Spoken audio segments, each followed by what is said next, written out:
States is going to say or do, whether in and the another Security U.S. Council military and intervention elsewhere. is the way, you think? I don't think it's the way, but who's going to enforce a no-fly zone? Who's going to do it?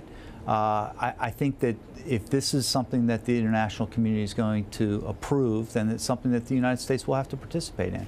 Scott Carpenter, thank you very much. Thank you. About 50 Libyan protesters demonstrated on Tuesday in front of the White House. Many of them are international students, many concerned that the Libyan regime could put a stop to their scholarships if they do speak out. That didn't stop them, though. We spoke to a medical student who drove to Washington from Atlanta, Georgia. Here's her view.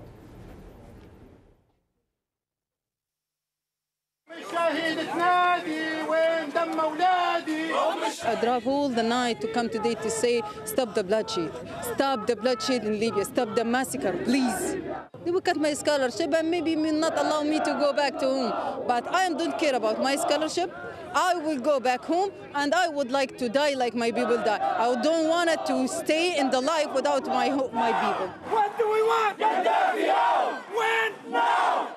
If I have a way to go there, I will do immediately, but they close everything. I call for my people, for my family is there. My family is Benghazi, my family is in Tripoli, my family is in Darna. People is dying everywhere in Libya, and just the world is keeping dead silent. Why? I drive from Atlanta and come here today morning to come and say to my people, I'm sorry, I'm late, but that's what I can do for you now. Well, some Latin American nations have responded to what's unfolding in Libya. Al Jazeera has now learned that Peru has suspended all diplomatic ties with Libya. The Chilean government released a statement saying it, quote, expresses its extreme concern for the evolution of the political situation and the use of force in Libya. Similarly, the Brazilian government, quote, urges the Libyan authorities to take measures so as to preserve the security and the free circulation of foreigners in the country. Brazil has billions of dollars invested in Libya. But in a telephone call to Gaddafi, Nicaragua's president, Daniel Ortega, a longtime ally of Gaddafi, expressed his solidarity with the Libyan leader. He said he's once again waging a great battle to defend the unity of his nation. Ortega added it's at difficult times that loyalty and resolve are put to the test. Venezuela's President Hugo Chavez, a close ally of the Libyan leader too, has yet to comment. Al Jazeera's Latin America editor Lucia Newman has more. The relationship between Libya and Latin America is not economic, it is political. Libya, like many countries in Latin America, is a member of the non-aligned movement. And now we're seeing Peru taking the lead by breaking off diplomatic relations with Tripoli to show its condemnation for events taking place in that country. Now, just as interestingly, Venezuela, whose President Hugo Chavez considers himself a close friend of Gaddafi. In fact, he visited Tripoli back in October. He called Gaddafi a valiant warrior and a gladiator. He has been very careful not to come out openly, at least, in support of the Libyan leader. In fact, the only thing Venezuela is saying right now is that it hopes that the Libyan people can find a peaceful solution to the difficulties that they're facing right now, and that he hopes that this can be done without the interference of imperialist countries, a reference probably to the United States. Also, Cuba, whose former President Fidel Castro considers himself close to Gaddafi, is being very, very cautious. The former president put out a statement saying, and I'm quoting him now, he says, "We need to wait to find out exactly what the truth is, to see how much is real or lies amid the chaos taking place in Libya."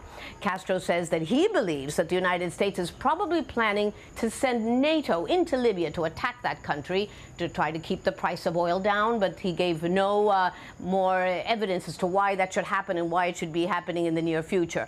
But the only country actually in Latin America which has come to the defense of Gaddafi right now is Nicaragua's president, Daniel Ortega, who says he called Gaddafi on the telephone to express his solidarity. But clearly Ortega, at least now, is the odd man out. And that's our update from the Americas. Now let's return to Doha. Thanks very much, Shiha. Well, let's continue with this discussion. And joining me now from Seattle is Sohail Abdurrahman, a Libyan-American youth activist. Thanks very much for joining us on Al Jazeera. Before we talk about the politics and what you're doing specifically with your community, as a second-generation Libyan, how difficult is it for you and your family to see, watch, hear and even listen to what's going on from the very limited amount of media footage that's coming out of the country? It's very difficult. I mean, we rely on, Twitter and Facebook statuses sometimes and Skype calls and things like that we can barely hear and make out what's going on.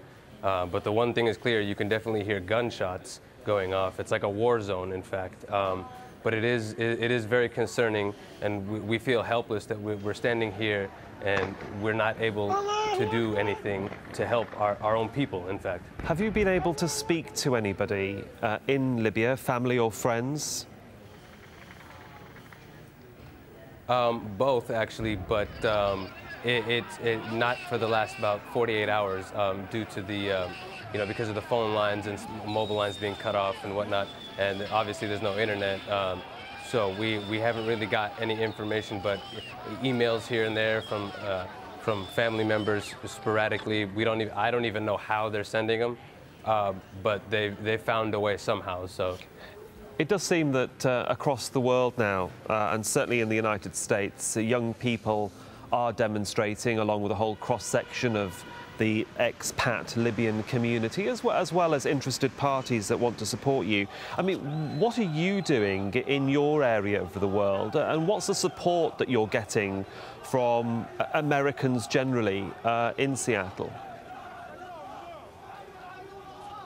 Well, we're getting a lot of support from the people in Seattle here. They do fully support us 100% in what's going on. I mean, everybody can clearly see that there is a genocide going on of the Libyan people, and no human being can sit and watch this and be okay with it. I don't know how President of Nicaragua feels that he can stand by and let this happen, but I don't think anybody with half a brain can be on this guy's side. And the community here is very welcoming of us and very accepting of us and what we're doing, and are supporting us 100%.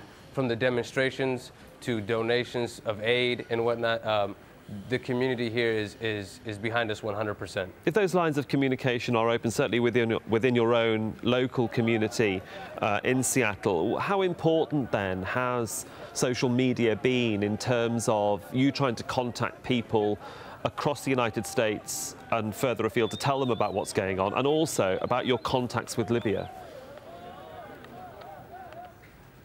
Well, it's played a big role. I think it's played almost it's a pivotal role, actually. I mean, since phone lines are cut, and even if they were not, no one would speak of things of this nature over the phone for fear that something would happen to them and their family. So social media has played a role that people can anonymously come in and say things, post videos, tweet, specific tweets and whatnot about what is going on. It has given them, a voice or a channel in which to speak through to the rest of the world and to the Libyan community outside the country. Well, for the moment, Sohail Abdurrahman there in Seattle, thanks very much for joining us. Well, let's go back to the Mediterranean now, because a Libyan naval vessel is in waters there in Malta. We tried to speak to Cal earlier. We've now got him on the phone line.